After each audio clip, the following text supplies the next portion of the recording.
आप लोगों ने ये देखा होगा, सरकार घोषणा करके गायब हो गई। सरकार की तरफ से कोई प्रेस कॉन्फ्रेंस नहीं किया गया है। जैसे प्रधानमंत्री जी कोई प्रेस कॉन्फ्रेंस नहीं किए हैं, दूसरी बार प्रधानमंत्री बने हैं, प्रेस कॉन्फ्रेंस नहीं करते हैं। जब भी कोई संकट होता है, राजनीतिक संकट होता है सरकार को, तो वो सेना को आगे कर देते हैं। और आपने नोट किया होगा कि घोषणा की मंत्री जी ने, और घोषणा का बचाव जो है वो हमारे आदरणीय सम्मानित सेना प्रमुखों से करवाया गया। आप लोगों ने इस बात को ध्यान दिया होगा। और जितने मंत्री थे सब अपने अपने सोशल मीडिया और उनकी जो मीडिया है उसके माध्यम से योजना के फायदे गिनाने में जुट गए। फायदे गिनाते गिनाते कुछ तो भाजपा के नेता ये भी फायदा गिना दिए कि आप अग्निवीर बन करके जब आएंगे तो आप कुशल ड्राइवर बन सकते हैं, कुशल नाई बन सकते हैं। एक तो भाजपा के बड़े नेता हैं, उन्होंने कहा कि हम तो भाजपा ऑफिस में आपको चौकीदार की नौकरी भी दे देंगे। ये सब चीज़ आप लोगों ने सुना होगा। इस पूरी योजना को लेकर के जो कांग्रेस पार्टी का स्टैंड है, भारतीय राष्ट्रीय कांग्रेस जो कह रही है कि ये योजना पूर्णतः इस देश की सुरक्षा और देश के नौजवानों के भविष्य और उनके सपनों के साथ खिलवाड़ है। इसीलिए सरकार को अन्य योजनाओं के साथ जो उन्होंने किया है, जैसा उन्होंने नोटबंदी के साथ किया, आप लोगों को याद होगा, बोले थे ना कि 50 दिन में अगर सारी समस्याएं ठीक नहीं होगी तो आप जिस चौराहे पे बुलाएंगे हम आ जाएंगे। घोषणा करके जापान चले गए थे प्रधानमंत्री जी, आप लोगों को याद होगा। जैसे अभी जर्मनी गए हुए हैं, वास्को डी गामा की तरह घूमते रहते हैं। उस योजना के बाद भी जितने दावे किए गए थे, आप सब ये प्रश्न पूछिएगा कि नोटबंदी के बाद दावे किए गए कि काला धन वापस आ जाएगा।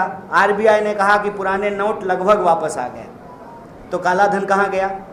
और आपकी सूचना के लिए स्विस बैंक में भारतीयों का जमा पैसा आज ऐतिहासिक रूप से सबसे ज़्यादा है और डॉलर के मुकाबले रुपया ऐतिहासिक रूप से सबसे नीचे है। तो नोटबंदी के साथ वही हुआ। जीएसटी के साथ आप जानते हैं 36 बार से ज़्यादा जीएसटी में अमेंडमेंट हो चुका है, उसके नियम में बदलाव किए जा चुके हैं। उसके बाद कृषि कानून आया।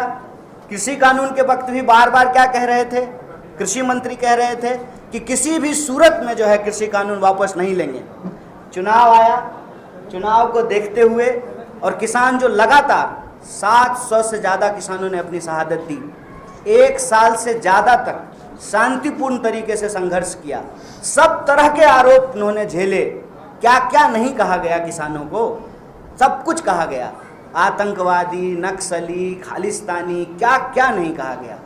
उनके ऊपर थार दौड़ा दिया गया। मंत्री जी के बेटा ने किसानों के ऊपर थार चढ़ा दिया और उनको जो है शानदार जो है सुरक्षा और स्वागत सरकार के प्रोटेक्शन में मिला। लेकिन किसान अड़े रहे कि ये गलत है और किसान आंदोलन के दबाव में कृषि कानून वापस लेना पड़ा। आप जानते हैं कि आज ही जिस कार्यक्रम में हमारे बाकी लोग शिरकत कर रहे थे, इसी तरह से मजदूरों के लिए भी जो है लेबर कोड लाया गया है, जिसका मजदूर विरोध कर रहे हैं। और ये जो अग्निपथ योजना है, उस अग्निपथ योजना को के बारे में भी इस देश के नौजवानों ने अपना प्रतिरोध व्यक्त किया। और मज़ेदार बात यह है कि ये कहते हैं कि जो सेवारत सेना प्रमुख हैं वो फायदे गिना रहे हैं, वो सम्मानित हैं, उनके पक्ष में हम लोग उनके विरोध में कुछ नहीं कह सकते हैं, कहना नहीं चाहिए, क्योंकि सेना हमारे लिए सम्मान की चीज़ है। लेकिन आप लोगों का मैं ध्यान दिलाना चाहता हूँ कि जो वेटरन्स हैं, चाहे उनको परमवीर चक्र मिला है, तमाम तरह के जो उनको सम्मान मिले हैं, वो इसका विरोध कर रहे हैं। और आप सेना के भीतर जो आपके भी परिवार से कार्यरत लोग हैं, उनसे पूछिए। मेरे परिवार से कार्यरत लोग हैं, 16 लोग जो आर्म फोर्सेस की नौकरी करते हैं, आप उनसे पूछिए, वो आपको बताएंगे एक एक करके किस योजना की समस्या क्या है। पहला, ये योजना आने के बाद सेना के अंदर अस्थाई भर्तियां समाप्त कर दी गई हैं। इस बात को सरकार की तरफ से नहीं बोला जा रहा है, लेकिन यह बात सामने आ गई है कि अस्थाई भर्ती समाप्त कर दी गई है, रोक दिया गया है। आप मुझे बताइए कि आप कहते हैं कि हम कोई सुधार करना चाहते हैं, तो आप सुधार कीजिए, लेकिन आप अस्थाई भर्ती क्यों रोक रहे हैं सुधार के नाम पे? हमारे हाथ में अगर कोई समस्या है तो आप इसका इलाज करेंगे कि इसको काट करके फेंक देंगे? अगर हाथ काटने की स्थिति है तो आप वो बताइए देश को। क्या इस देश में हमारे जो सेना प्रमुख थे, जिनको चीफ डिफेंस स्टाफ बनाया गया, जिनकी दर्दनाक जो है मौत हुई, अभी तक सीडीएस का पोस्ट खाली है, वो क्या कहते थे? जनरल बिपिन रावत ने क्या कहा कि रिटायरमेंट एज को आर्मी में बढ़ाने की जरूरत है। इस संबंध में उन्होंने सरकार को चिट्ठी लिखी, और मैं दावे के साथ कह रहा हूं कि आज यदि सीडीएस बिपिन रावत होते तो वो खुल करके इस बात का विरोध करते, क्योंकि उनका ओपिनियन ये था कि जब आप किसी भी सुरक्षा से संबंधित सेवा में अस्थाई सेवा का प्रावधान हटा देंगे तो आर्म फोर्सेस का मनोबल डाउन हो जाएगा। आप एक बात बताइए, अपने ऊपर रख करके मैं पत्रकार साथियों से पूछता हूं, आपके जो पुराने सीनियर साथी होंगे उनसे पूछिएगा, जब सेवा की अस्थाई गारंटी होती है तब मनोबल कितना ऊंचा होता है, और जब टर्मिनेट करने का तलवार आपके सर पे लटक रहा हो तो काम करने का क्या प्रेशर होता है। आप चाहते हैं कि सुधार हो, तो सुधार के पक्ष में तो कांग्रेस पार्टी भी रही है। आप लोगों को मैं बता दूं कि short service commission Congress party लेकर के आई, और जो हमारे वेटरन्स हैं, जो सेवानिवृत्त हमारे सेना के अधिकारी हैं, सेना के जवान हैं, उनके लिए स्पेशल कमीशन जो है डॉक्टर मनमोहन सिंह की सरकार के दौरान बनाया गया। और प्रधानमंत्री जब आए तो उन्होंने कहा कि और सुधार की जरूरत है, और उन्होंने कहा 1 रैंक 1 पेंशन हम लागू करेंगे। ये प्रधानमंत्री जी की भाषा है। और 1 रैंक 1 पेंशन को समाप्त करके 9 रैंक 9 पेंशन कर दिए हैं। 9 rank 9 pension, only tension. Tension किसको? जो नौजवान इस देश के लोगों को अपनी सेवा देना चाहते हैं, जो अपनी देशभक्ति की भावना को, इस देश के लिए सर्वोच्च बलिदान की भावना रखते हैं, उनके सपनों को कुचला जा रहा है, फायदा गिनाया जा रहा है।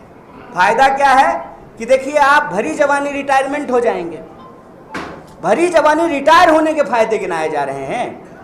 आप सोचिए कि घर में मान लीजिए कि पिताजी को अस्थाई नौकरी है, तो माताजी कहेंगी कि पति से पहले बेटा रिटायर होकर के आ गया है। और 4 साल क्यों, 3 साल क्यों नहीं, 5 साल क्यों नहीं? ये 4 साल वैसे ही रैंडम नंबर है कि एक दिन जो है रक्षा मंत्री जी को सपने में आया और उन्होंने कहा 4 साल। 5 साल क्यों नहीं? 4 साल इसलिए कि तमाम तरीके के नौकरी के जो आपके फायदे होते हैं, जो इस देश में एक्ट बना हुआ है, उससे ये योजना बाहर हो जाए। आपको ग्रेच्युटी नहीं मिलेगी, आपको तमाम तरह की दूसरी सुविधाएं नहीं मिलेगी।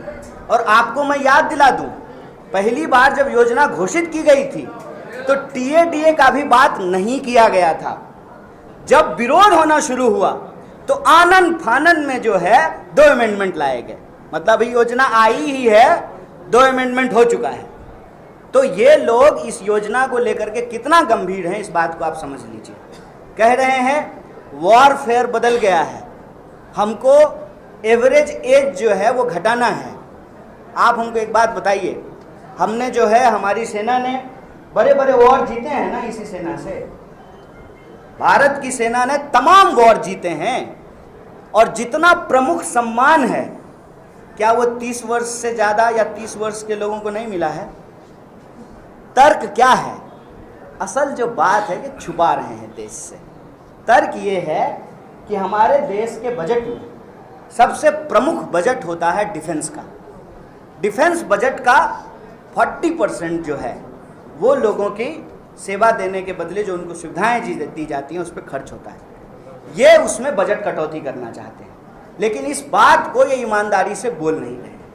ये इस बात को बोल नहीं रहे हैं कि जैसे तमाम विभाग को या तो बेचे गए हैं या उसको कॉन्ट्रैक्ट पे किया गया है, उसी तरह से ये देश की सुरक्षा में भी ठेकेदारी लाना चाहते हैं। ये ठीक नहीं है, ये देश की सुरक्षा के साथ खिलवाड़ है। इसीलिए भारतीय राष्ट्रीय कांग्रेस इस देश के नौजवानों की उस भावना के साथ खड़ी है कि भारतीय सेना के अंदर इस तरह से ठेकाकरण की शुरुआत करना ठीक नहीं है। यह देश की सुरक्षा के साथ खिलवाड़ है और देश के नौजवान जो संघर्षरत हैं उनके संघर्षों के साथ हम कंधे से कंधा मिलाकर खड़ा हैं। यही एक बात कहना